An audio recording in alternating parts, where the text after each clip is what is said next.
Pemirsa, sayembara berhadiah 100 miliar rupiah untuk membuktikan adanya kecurangan pemilu resmi ditutup.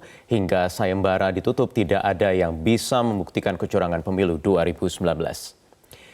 Sayembara yang diadakan relawan Jokowi Ma'ruf ini menyiapkan hadiah sebesar 100 miliar rupiah bagi mereka yang bisa membuktikan adanya kecurangan kubu 01. Selama 1 bulan diadakan, tidak ada satupun dari pihak kubu 02 yang dapat membuktikan kecurangan tersebut. Relawan Jokowi Ma'ruf juga menantang Rizik Syihab dan Amin Rais bermubahalah atau bersumpah bersama sesuai syariat Islam untuk membuktikan tuduhan kecurangan yang dilontarkan keduanya terhadap Jokowi Ma'ruf. Terus Muhammad Ainuddin Quraisy, relawan Baca Tunggal Sahabat Jokowi. Ya, kita akan berbincang dengan Ketua Muslim Cyber Army Jokowi Ma'ruf, Diki Chandra, yang sudah bergabung bersama saya di studio Metro siang hari ini. Selamat siang, Assalamualaikum. Pak Diki. Siang, Waalaikumsalam. 100 miliar rupiah, nggak ada yang ngambil 1 bulan ini? Iya, kami sudah menunggu, kami sudah nyebar handphone, kami sudah memberikan handphone ke beberapa orang BPN, tapi tidak ada. Oh, langsung, bahkan diberikan nomor telepon nomor ke handphone saya 02 begitu ke ya? beberapa orang BPN. Cuma di-read aja, dibaca aja. Oh, cuma di-read aja gitu ya. Jadi selama 1 bulan ini apa yang dilakukan oleh tim relawan Jokowi Ma'ruf sambil menunggu? Ya, jadi kami begini. Yang kami berani menerima tantangan untuk mengambil 100 miliar rupiah. Karena kami juga harus mempersiapkan diri jika betul ada yang maju kepada kami untuk menyerahkan bukti-bukti itu, 5% kecurangan, tentu kami juga menganalisa. Ternyata dari banyak kasus yang terjadi, itu baru kasus ya, belum tentu kecurangan. Itu jumlahnya hanya 0,7%. Seluruh kasus yang ada, baik itu merugikan 01 maupun 02. Itu sudah angka total ya? Iya. Merugikan keduanya ya? Betul, hanya 7%. Jadi, dan kami lihat analisa, memang dari kasus itu ada juga kecurangan. Tapi kan itu bukan masif. Itu hanya tidak sekedar, TSM begitu? Tidak jauh dari TSM. Itu kasus biasa lah di dalam konteks pemilu ya, pilpres. Jadi kasus-kasus seperti apa yang ditemukan untuk selama 1 bulan ini dalam menginventarisir dugaan-dugaan kecurangan pemilu? Misalkan salah input, kemudian juga ada memang kasus di mana tim di lapangan ingin memaksakan kemenangan 01, ada juga untuk 02, dan macam-macam lah, seperti yang sudah ada di sosmed itu. Kami hanya menginventarisir aja dari penemuan-penemuan itu semua. Gitu. Dan hasilnya hanya 0,7 menurut pendapat kami ya, betul. Sempat tidak membuka dialog dengan kubu 02 misalnya ketika tim relawan ini menemukan ada potensi kecurangan-kecurangan yang melibatkan 2 kubu? Enggak, hanya kami aja.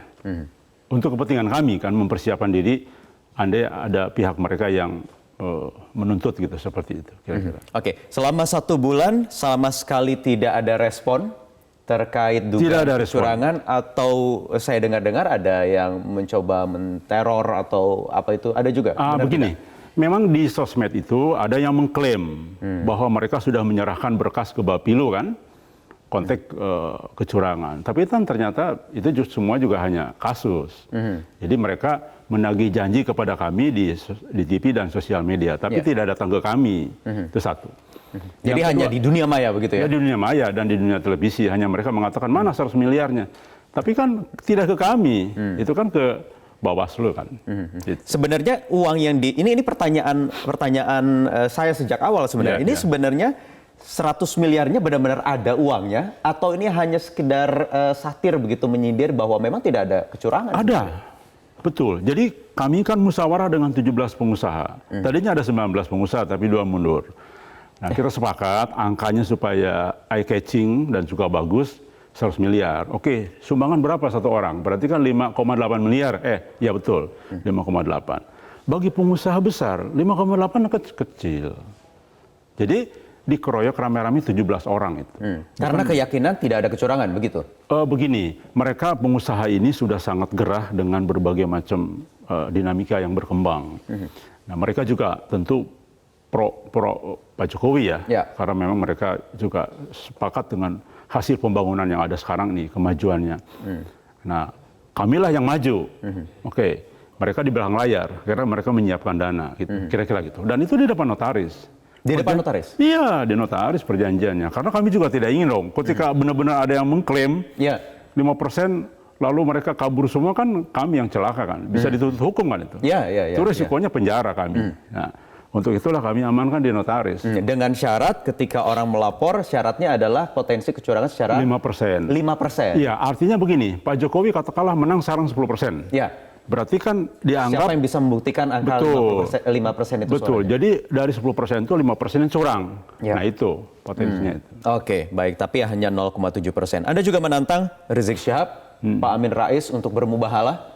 Ya, betul. Kenapa? Baik, begini. Kalau tadi angka 100% adalah itu dalam konteks materi, yang itu untuk umum, publik saya tahu, dan juga untuk orang-orang BPN. Namun ada yang lebih sakral sebetulnya. Jadi dalam konteks umat Islam dalam menyelesaikan permasalahan perbedaan pendapat, juga isu-isu yang sifatnya bisa bohong, bisa benar, apa itu yang terbaik? Itu mubahalah. Itu adalah jalan terakhir dan jalan paling tertinggi.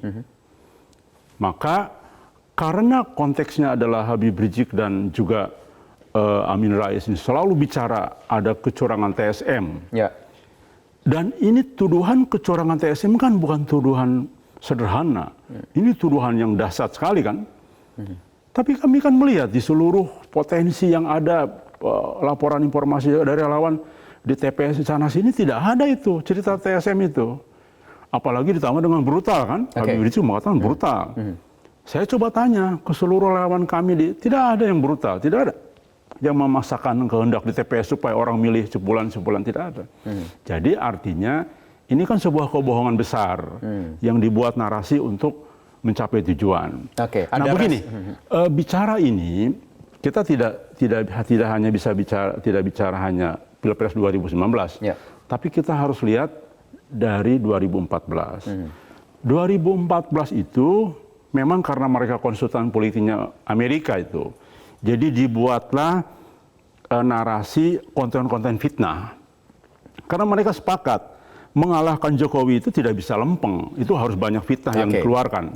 Makanya mulailah turun beredar surat nikah Pak Jokowi Tionghoa kan.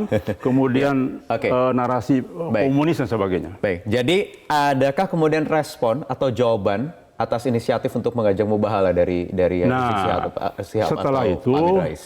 Kan Habib Rizik ini masih sangat dipercaya oleh umatnya kan. Maka itulah saya kira sudah untuk menghentikan ini semua spekulasi itu, jalan terakhir adalah mubahalah. Yuk Bib, yuk Amin Rais, mubahalah dengan saya. Kalau memang Anda benar. Kontak langsung? Saya punya nomor handphonenya. Kenal baik ya? Saya kenal baik. Saya EPI dulu. Saya 3 tahun di EPI, sekitar 13 tahun yang lalu ya. Saya bergaul hampir 5 tahun lah bersama-sama dengan Habib Rizik, dengan semua. Makanya saya kenal. Dengan Bahtiar Nasir juga saya kenal baik. Saya dulu pernah ke Eropa 1 bulan loh. Dengan Bahtiar Nasir, dengan Yusuf Mansur untuk dakwah. Jadi kenal baik. Dan dia juga salah satu pembina di organisasi dakwah saya kan. Karena kenal latar belakang karakter sehingga Anda yakin ketika untuk mengajak mubahalah? Ya, justru karena kenal itulah saya bisa mengukur. Saya yakin apa yang saya yakini dan saya berani karena sudah kenal. Begini, saya paham Habib Rizik itu kadang-kadang karena saya ngikutin kan, beliau kalau bicara sesuatu pasti ditinggikan. Contoh lah, katakanlah EPI ada perseteruan dengan kelompok ormas lain kan, padahal ini ormas lain. Tapi kalau Habib Rizik bicara ke opini masyarakat selalu mengatakan kita berhadapan dengan preman bayaran gitu. Padahal sesungguhnya itu ormas kelompok juga.